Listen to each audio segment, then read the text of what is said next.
नमस्कार दोस्तों, दिव्य भक्ति चैनल पर आप सभी का स्वागत है।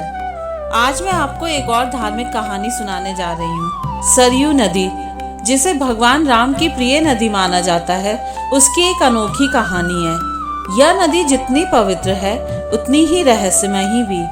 कहा जाता है कि इस नदी में स्नान करने से सारे पाप धुल जाते हैं, लेकिन किसी को भी पुण्य की प्राप्ति नहीं होती। इसका कारण है भगवान शिव का दिया हुआ श्राप।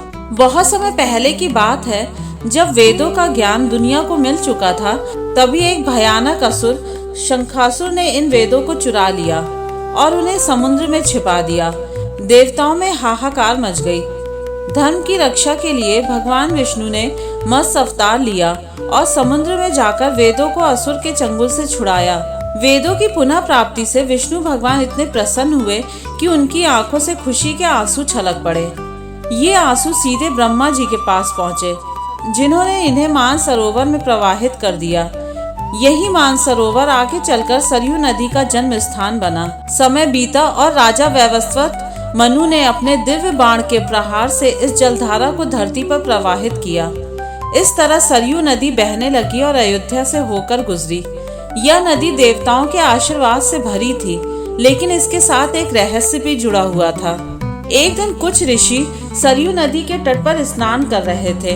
उनमें से कुछ का मानना था कि इस नदी में स्नान करने से अपार पुण्य मिलता है, जबकि कुछ ऋषि इससे असहमत थे।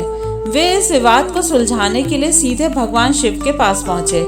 भोलेनाथ ने मुस्कुराते हुए उनकी बात सुनी, लेकिन जब उन्होंने अपना उत्तर दिया तो सभी ऋषि आश्चर्यचकित रह गए। शिव जी ने कहा, सरयू पवित्र है, यह पापों को धो सकती है, लेकिन पुण्य नहीं दे सकती।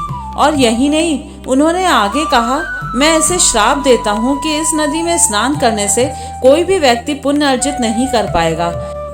यह केवल पाप हारिणी होगी, पुण्यदायिनी नहीं। भगवान शिव का यह वचन सत्य हुआ। तभी से सरयू नदी को पवित्र तो माना जाता है, लेकिन पुण्य प्रदान करने वाली नहीं। लोग इसमें स्नान करके अपने पापों से मुक्ति पाते हैं, लेकिन पुण्य कमाने के लिए उन्हें अन्य धार्मिक कार्य करने पड़ते हैं। तो अगली बार जब आप सरयू नदी के दर्शन करें, वहां स्नान करें, अपनी आत्मा को शुद्ध करें, लेकिन इस रहस्य को याद रखें, पाप धुल सकते हैं, मगर पुण्य की प्राप्ति कहीं और करनी होगी। अगर आपको ये कहानी पसंद आई हो तो वीडियो को लाइक और चैनल को सब्सक्राइब जरूर कर दीजिएगा। धन्यवाद।